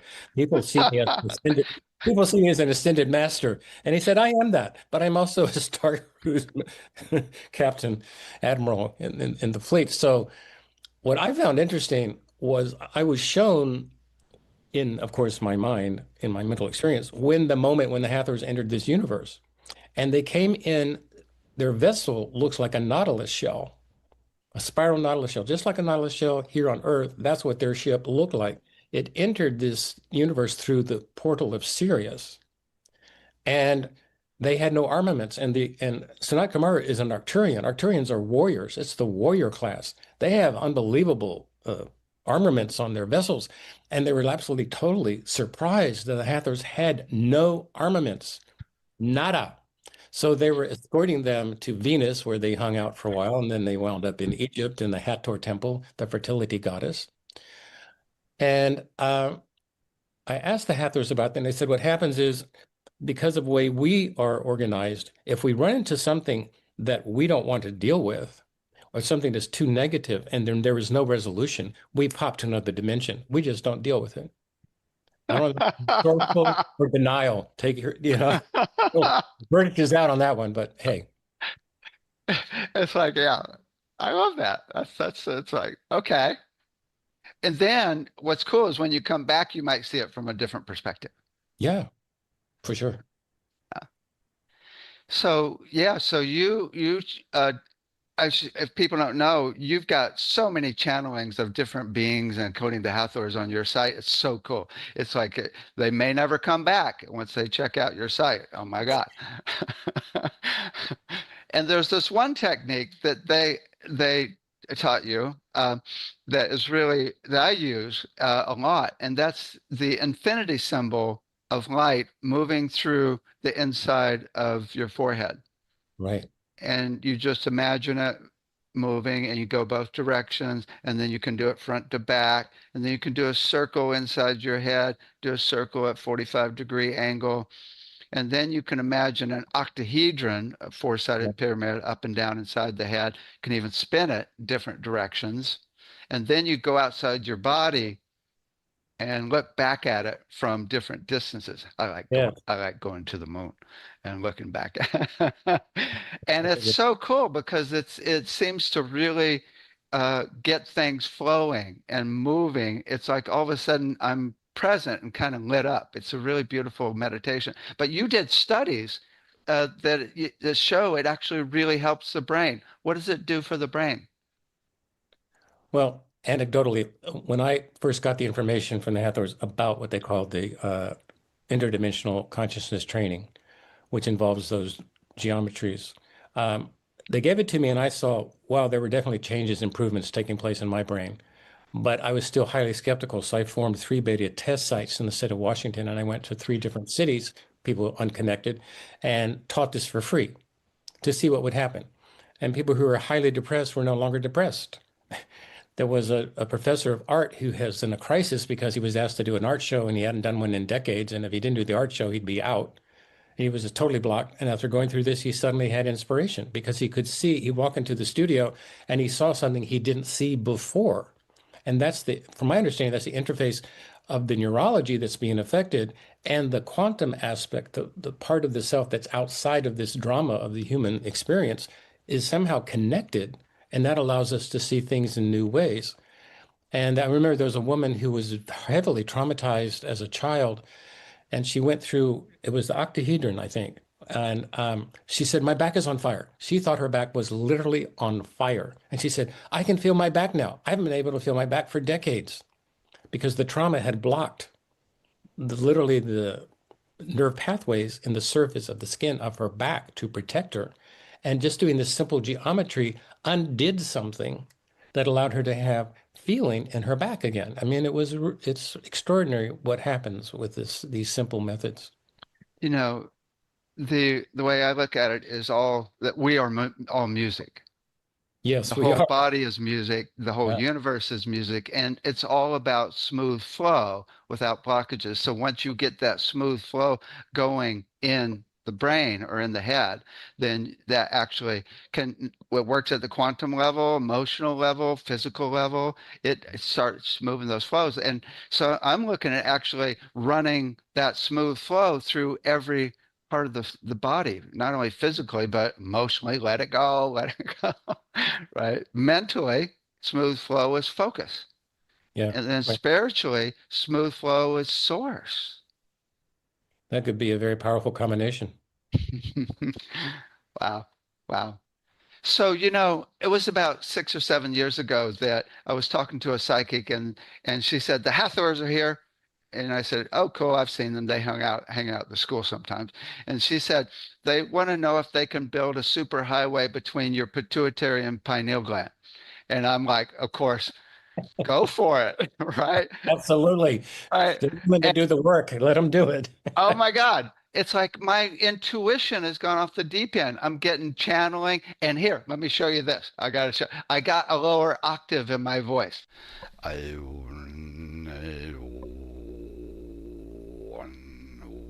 I couldn't do that before. Yeah. My range has expanded after working with the Hathors. They expanded everything, including my vocal range. So here's the big question. I want to ask the Hathors, what can we do? Because, a lot of the channelings you've done are really, they're kind of a little dire, although you always have cool techniques on how to deal with it, Mhm. right? And that's the whole point. But I'm like, okay, how can we move things forward past these chaotic nodes. I mean, when are the chaotic nodes going to end? That's what I want to know. When are we Yeah. going to all be in love and light all the time and actually love each other and not hurt each other? Yeah. It's a great vision of our potential. I don't know when that will be collectively, but it's happening for individuals, and then more and more individuals are waking up in themselves and seeing their potential in other relationships differently. It's a growing process. It's organic. It can't be sped up in my experience, but it can be surrendered to. And it's like being on a bell curve, you know. We have the bell curve that starts slow and then rises up and then goes higher. So if you look at changes that take place in a population, there's a few people that start making the change in themselves, like women's suffrage, for instance. There are a lot of people who were against that, and a few women were bold enough to start talking about it. They were before the bell curve, before the rest of society accepted this. They were visionary and saw what needed to happen or could happen. And so then, as more people jumped on board that thought form, then the bell curve got more and more people involved. So I think we're at the stage where many of us are premature arrivals before the dawn of total enlightenment, but we're here for a reason. We may not know why it is why that we're here, but there is some reason. But I think recognizing that you might be moving up in the bell curve before others around you are. Uh-huh. And so it's really strange to be in that position of the quantum state, to talk about it that way, and the state of non-duality and that resting in that awareness where you realize that everything is love. And you look over down here and what's going on in our country and what's going on in the world. It's like, holy, whoa, what a dichotomy. And so that dichotomy, we have to find a way to move through that, incorporate it, and transform it. And we do it all in our individual ways. And then we also do it collectively. And I think that's one of the beauties and important things about conferences like what you're putting on, because it draws like-minded people together. We can share our insights, our problems, our difficulties, and solutions. And it makes the group mind that's moving upward stronger. Excellent, excellent. It's what really helped me is just to realize and think it's all taken care of, From that right? highest level, it is. It Right, is. right, right, Down right. here, there's a different story It's here. a mess, right? But yeah, it's like, in fact, the chaos is perfect because it needed to bring things up for it to be healed and seen. Yeah, I agree with that. I Yeah. don't like it, but I agree with it. Me either. Okay. Okay, then the final thing that I actually learned from your movie, which is the Song of the New Earth, which by the way, if anybody wants an experience, it's a freaking experience. Oh my God, it's so much fun. And I mean you do so much sound in it. It's just really cool. But at the end of the movie, and in your talk here, you said it's really about opening up the space to for the healing to happen on its own instead of you doing it. Right. And it's interesting, Alice Bailey, I've been reading her for like 15 years every night. Alice Bailey says, if you engage your will to heal somebody, you're going to mess things up big time. Yes, absolutely. Uh, and it's interesting because I have to tell you this story. This is really funny. About 6 or 7 years ago, one of my students said, Dave, the Hathors have shown up at my house. And I'm like, okay, cool. What are they saying? They're saying that I need to come to the school and you can do a healing on me for 2 days and it will transform you, the school, and me. And I'll pay. Wow. And she said, and I'll pay for it. I'm like, okay, come on over. And for the first time ever, because I've done thousands of treatments with sound on people, right, on the sound table and with different instruments. For the first time, instead of me doing the healing, I created the space and let Yeah. the Hathors do the healing or higher beings or their own soul, whatever. And it was so much better. It was so much easier. I didn't get tired. And so ever since that, it's complete. That's the way I do it. Just create the space. I think that's the higher way to do it. Yeah. Because when ego gets involved, we're limited by what we think we know. And we're mixes of truth and delusion, most of us. So when we surrender to opening the space for healing, it's a totally different ballgame. And the outcomes are much better in my experience as well. Nice. Nice. Well, I think it's really incredible that you have such a scientific background in the way the brain works, and you've studied in detail different spiritual traditions. Yeah. And you've got these higher beings that are coming through giving you more information. It seems like the perfect combination to help change the world. And you're doing it. And it's just excellent. Well, thank you. Oh, anything else you'd like to share before we end? No, I just want to say to those who are watching the video and participating in the conference, one of my main goals was to supply the scientific information for sound healers and music therapists that are watching this to appreciate the profound effect that they can have on another human being through the method of sound healing, and to really recognize that they create a sacred space for transformation and change to take place. And it's a wonderful gift. I just wanted to convey to those who are doing this type of healing some of the scientific background and support for what they're doing. So it makes sense, perhaps, for some people. Cool.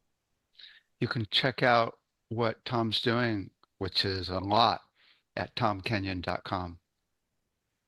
Thank you so much for what you do. Thank you for what you do too as well, David. Yeah. Take care.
No.